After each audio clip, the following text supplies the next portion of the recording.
There we go. Hi, everybody. Welcome to Wellness Wednesday, free webinar series where we want to get our information out to you, what made us healthy. So that's why we're here. And today is really going to be a fun presentation because we're going to teach you, or show you rather, we're going to do a show and tell today.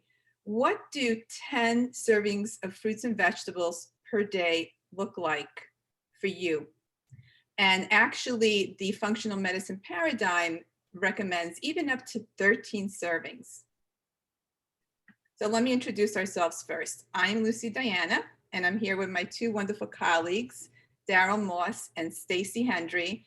And a little over 10 years ago, we decided that 3 heads were better than 1. And how could we get this information out to all of you? And the idea came group programs. We love the camaraderie. We can give the support of all 3 of us. And hence, this is how our programs began. And right now, we're actually running a weight loss Slim Possible program. So today's information is key to that.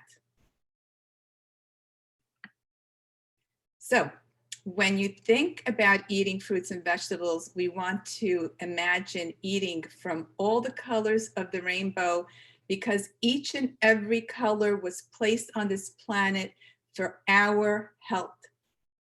And every color is giving us nutrients that will bring us to optimal health, and what I say is the healthiest version of ourselves. And as I was studying nutrition, I was amazed to find out that there's still so much that scientists do not know as far as the chemicals, the healthy chemicals that are in our vegetables and fruits that support us, and they all work in synergy.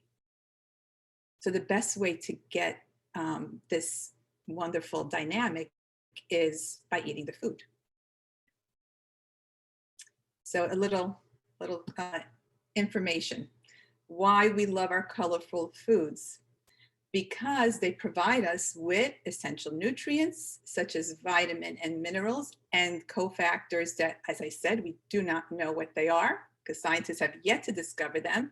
A lot of antioxidants so that we can handle the free radical damage that happens naturally in our body and also from our environment. And we get fiber. We need fiber. We need fiber to be healthy. And it's known that Americans do not get a lot of fiber in the standard American diet. And they say an adult American might get 2 servings of vegetables per day in their diet. And that's frightening. And children even less. So eating this way can help protect you from illnesses such as coronavirus. And it is a #1 paradigm in the functional medicine world to support people to fight the virus, 9 to 13 servings of vegetables per day, and against cancers, digestive issues, declining vision, especially as we get older, low bone density, really important for all us postmenopausal women. And as per our program right now, the Slim Possible, weight management. Now, there's so many diets out there, and foundationally, what is the secret to a diet that works? It's really coming from this concept that we need to get at least 10 servings of vegetables and then fruit into our diet every single day. And I just want to mention this, and I posted the Mediterranean diet because in the research that I have done, even as far as my thesis, the Mediterranean diet was scored very, very high in every aspect. And as you can see, this plate, it is a very colorful diet and actually very pleasing to the eye. So it's a good place to start. And I want to say that if you are one that does not consume a lot of vegetables and fruit, then you want to start slowly, because we have these little critters that live inside of us, and Dara will be speaking with us about that next week, and we don't want to shock them. So slow and steady always wins the race. And I like to say vegetables and then fruit because there's many of us that have underlying blood sugar issues and such as diabetes, and too much fruit can be an issue. Okay, so now we're going to start our show and tell, and I'm really excited about that. So a day in, let me just stop the share. There we go. So here I am. So a day in eating 10 servings of vegetables and maybe even a little bit more. So I'm going to start with a Lucy diet. Okay, I wake up and I have my smoothie. So here we go. And in honor of St. Patrick's Day, I'm going to start with kale, which is very, very green, as you can see. I like kale over spinach for me. I personally do not do well with spinach. So I want to say that we're all individuals and our biochemistry is very different. So we're going to learn. When we eat healthy, we learn what works for us. And even sometimes healthy foods might not be the best choice for me. For me, it's spinach. I don't do as well with spinach. Okay, so I like my kale. So I have a plant-based milk in here, and I have a serving of kale, which is actually 2 cups. So leafy greens, 2 cups equal 1 serving. Okay, so I have 1 serving of vegetable, and I need to be careful. I tend to have blood sugar issues. I'm not diabetic, but I've always been hypoglycemic, and too much sugar, it sounds counterintuitive, but too much sugar for me doesn't work. Okay, so I have wild blueberries, very, very low in sugar and incredibly high in antioxidants in that beautiful, rich blue color that we yet have to know everything that's in here. Okay, so I just know that I'm going to put it into my smoothie. There we go. Now I have 2 cups of vegetables and fruits. I'm in Florida, so I'm going tropical. And I'm going to do, I have half a cup of mango and pineapple. All right, so I opted for the blueberries because they're really low in sugar. So I can do my mango and pineapple. So that's 3. And where's my healthy fat? Here he is. Okay, and I can add some healthy fat in here. And about half of an avocado is a serving. And I am going to add this to my smoothie, and it's going to make it really creamy and delicious. So that makes 4 servings of vegetables and fruit just for breakfast. And I'm going to add some hemp protein. And so I have a lovely meal here, complete meal, and it's going to keep me satisfied, happy, and full till lunchtime. And let's see what Lucy's going to eat for lunch. Put the smoothie away. And here we go for lunch. Take away our avocado. Although, you know what? I could always add some avocado to my bowl. I love arugula, and arugula is a bitter, a vegetable, leafy green, great for liver health. So I have 2 cups of arugula as the base and of my salad. Okay, I'm gonna have a nice big salad, a great way to get veggies into you and fruits in your salad, so smoothie salad. I want a healthy grain today. It's gonna be my protein. Quinoa has a nice amount of protein in it. Half a cup is my serving of quinoa. I roasted some curry cauliflower. Half a serving of cooked vegetable is 1 serving, which is really nice because it's not a lot. Here you go. I can even add a little bit more. Here's 1 serving of cooked cauliflower. Okay, now I'm going to show you 1 cup of raw vegetable is a serving. Half a cup of cooked vegetable is 1 serving. This is going to be my snack. I could add it to my salad if I want, but I'm going to save it for my snack. Okay, so half the serving of cooked vegetable is 1 serving. So I have the arugula is 2 cups of arugula equal 1 serving. And here's cauliflower, 1 serving. I'm making a bowl. And so I have 2 servings of vegetables. I'm going to add, I made some roasted Brussels sprouts. I'm so glad I had this presentation today because I have a lot of good food to eat. Half a cup of roasted Brussels sprouts is a serving. We're starting to get a really lovely salad here. Bowl. And just for the presentation, I'm going to add a little something raw. So I decided to get some yellow peppers. And I'll add that. And that's a lot of yellow peppers. So here in my bowl, which then I'm going to add my lemon dressing, I have a lovely meal. Now, because this is a, let's say, vegan meal, I may want to also, which I didn't prepare for you, so I apologize, but I may want to add some black beans because for healthy protein, if you're vegan, you want to combine your grain with a legume, all right? So, or otherwise I could have some grilled chicken on here. And so I have 4 servings of fruit and vegetable, no fruit on this. So 4 servings of vegetables in my lunch. So let's add that to breakfast. I am already up to 8 servings of vegetables and fruit in one day, just by the meal choice that I have made. I mean, that is incredible because when I first heard this, I was overwhelmed. And actually I had to look at my own diet way back when and notice that I did not eat a lot of vegetables. And now I crave it. I am looking forward to having my salad. Okay. And this will actually hold me till dinner.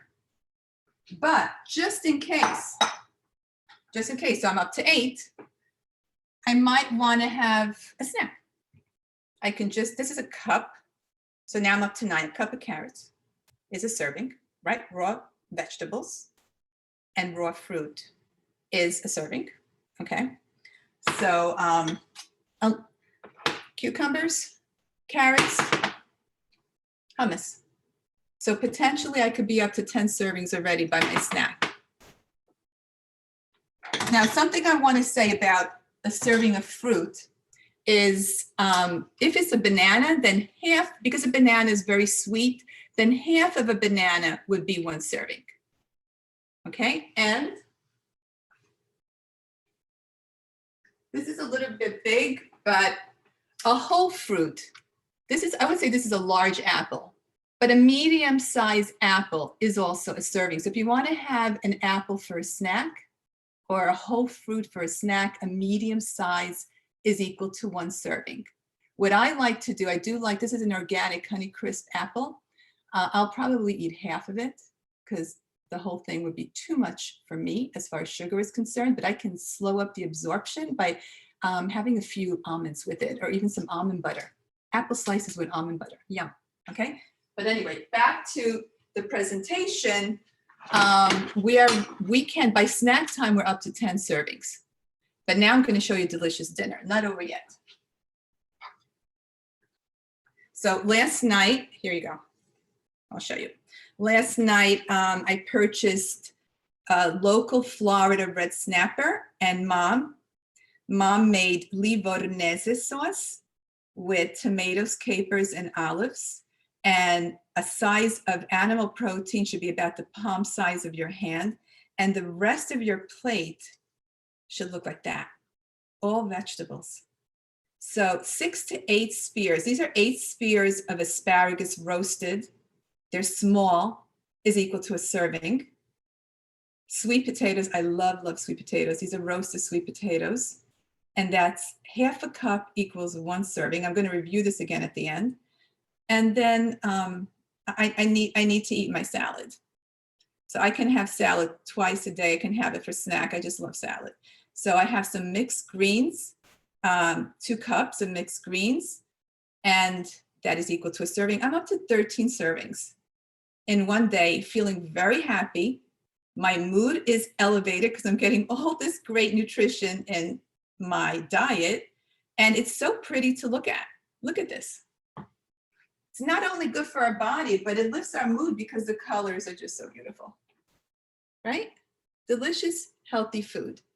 So the number may sound overwhelming, but the reality is not, and it's incredibly health promoting. So I'm going to go through the servings once again, and let's remember the benefits. The benefits are that we're getting essential nutrients, vitamins, minerals, and more that we don't need, fiber, and more that we haven't discovered yet, that is helping us to become the healthiest version of ourselves.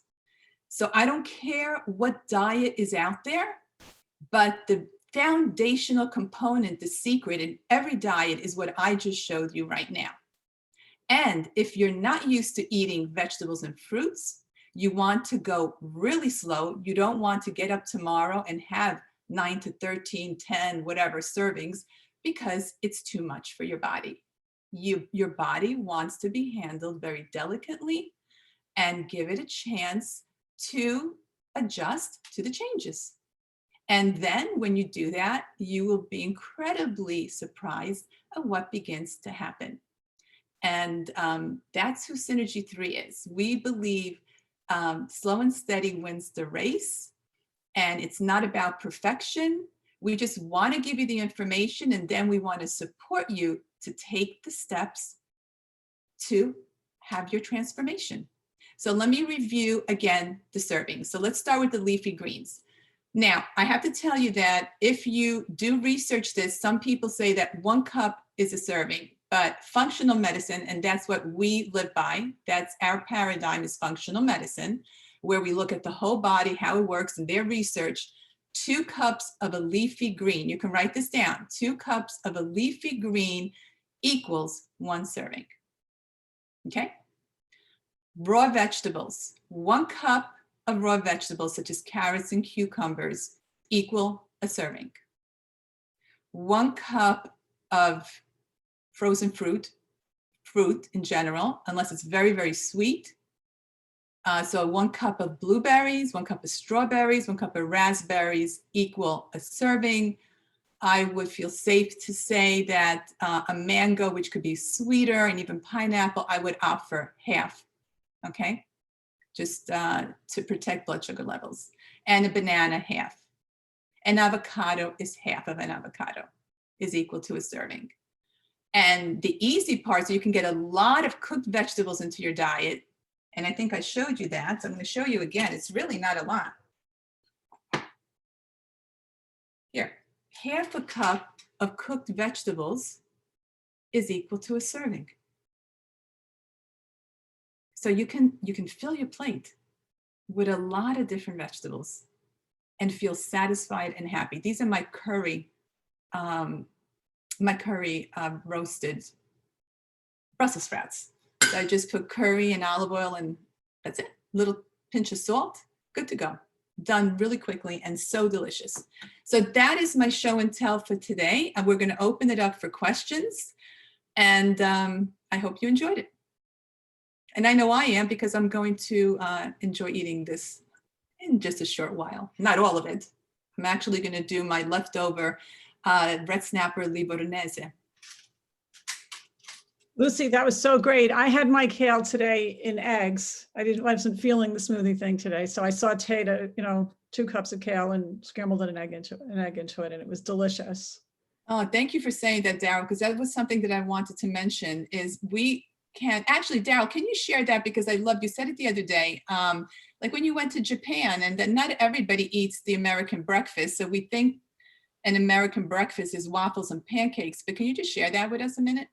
Sure. So Americans have this thing about what constitutes breakfast food, which is bagels, cereal, pancakes, waffles, eggs, whatever. But we really believe you need to listen to your body and do what works for you. And around the world, in other cultures, people eat all sorts of things for breakfast. So as Lucy said, we were visiting one of our kids a few years ago who was working in Japan, and at the hotels where we stayed, they gave us fish for breakfast. So we ate the fish.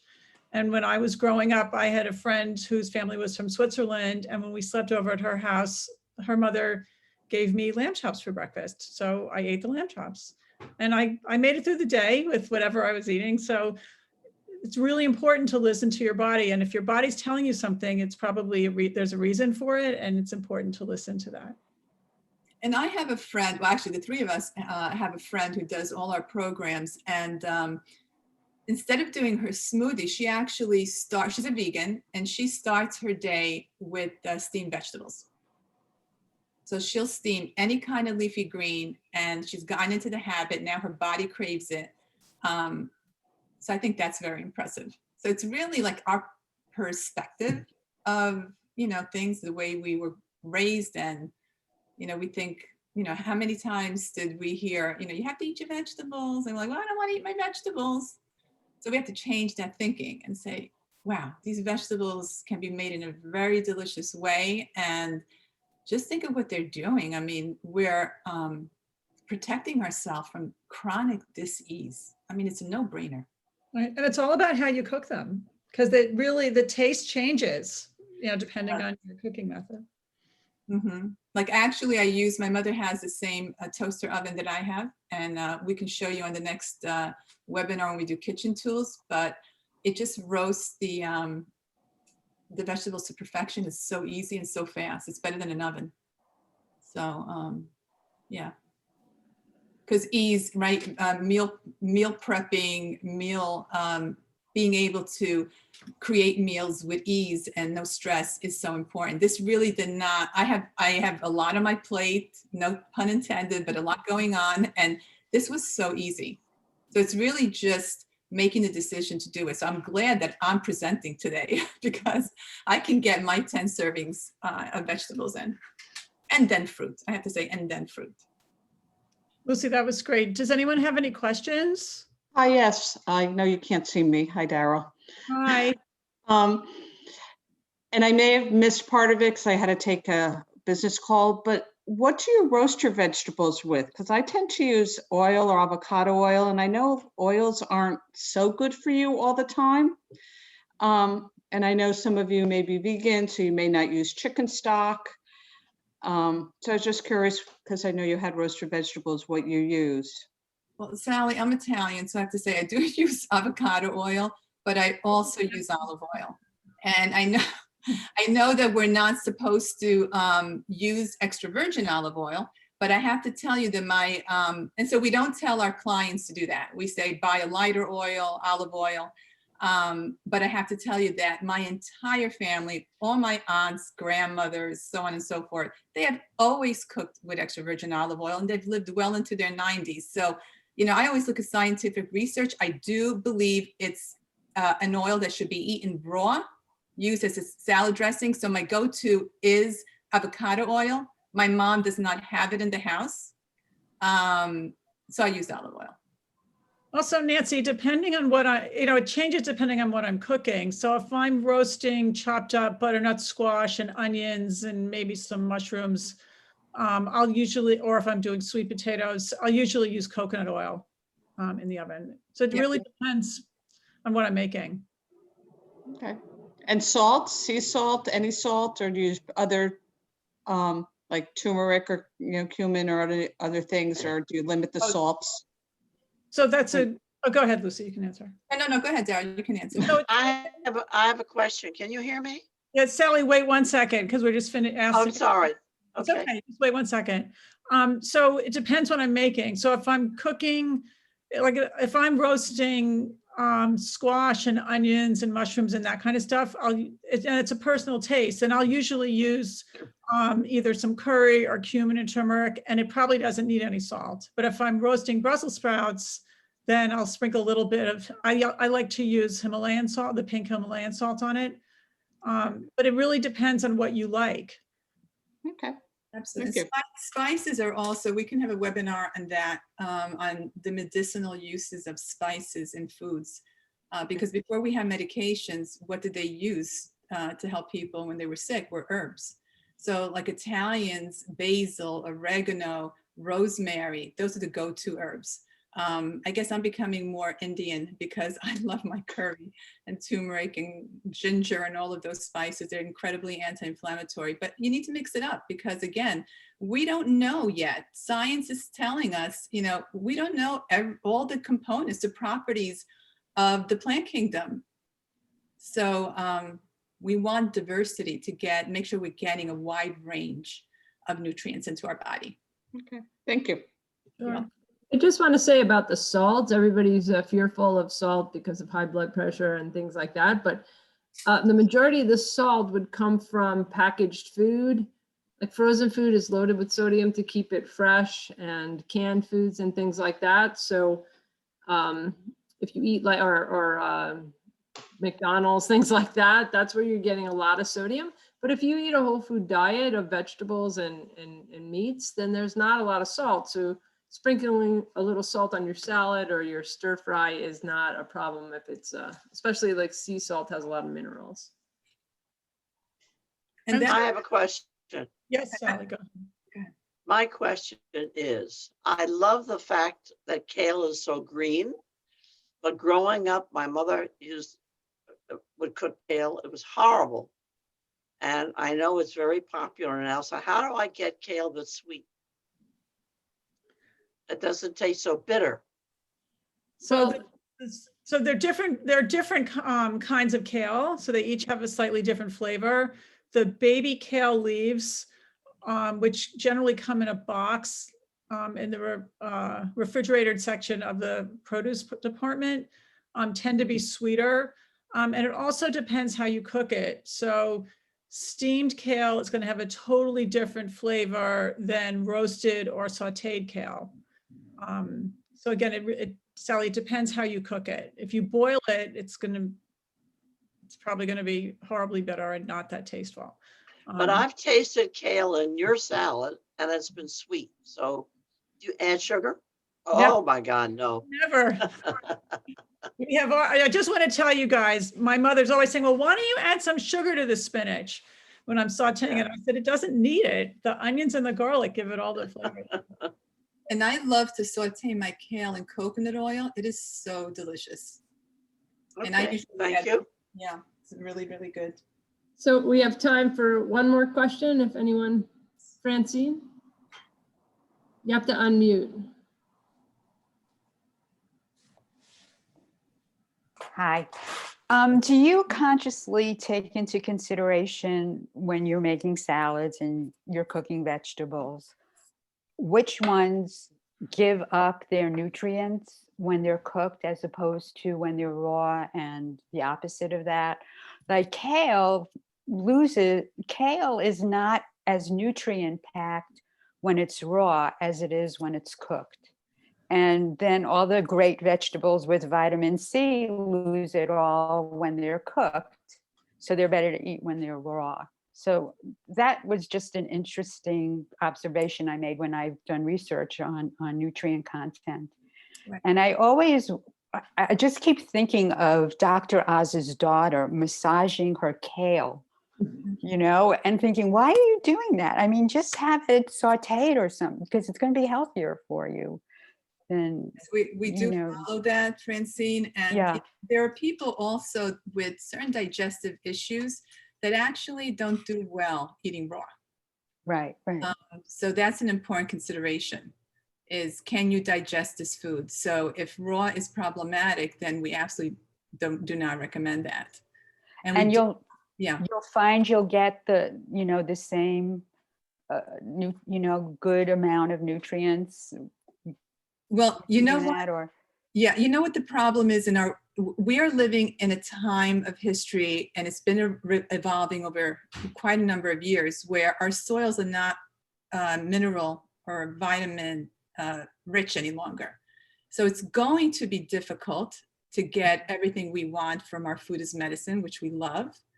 And then the other thing is that a lot of us have undiagnosed digestive issues, again, because of just the toxic world that we're living in, and a lot of stress. So, let me say this. We just, a couple of months ago, we ran our wellness program, which is our signature program. And we had this one particular client who came on, never did anything like this before, took the challenge. She was phenomenal, took it very, very slowly. And we spoke to her yesterday, and she lost 10 pounds, which is good. May not sound like a lot to somebody, but she looks great. She looks amazing. She has a different glow on her face. Mm-hmm. So are you getting all the nutrition that you should be getting from that food? Maybe not, but you're making changes in your body. And you especially as we get older, there might be some supplementation that we need to fill in the gaps, just because, again, of what I said to you, and also the aging process. Actually, I was told by one mentor I had that said to me, Lucy, accept the fact that we are not living in a pristine world, and you're going to have to baseline supplement, whether you like it or not, to achieve your health goals. So let me just, quote him and say, that's our reality today. Okay. Thanks. Well, thank you. Thank you all for coming. We're here next week, and Daryl will be talking about food and the microbiome, which is your gut. So hopefully you'll join us, and have a good day. Happy St. Thanks Patrick's so Day. much. Happy St. Patrick's Day. Thank you. Bye. Thank you, everyone.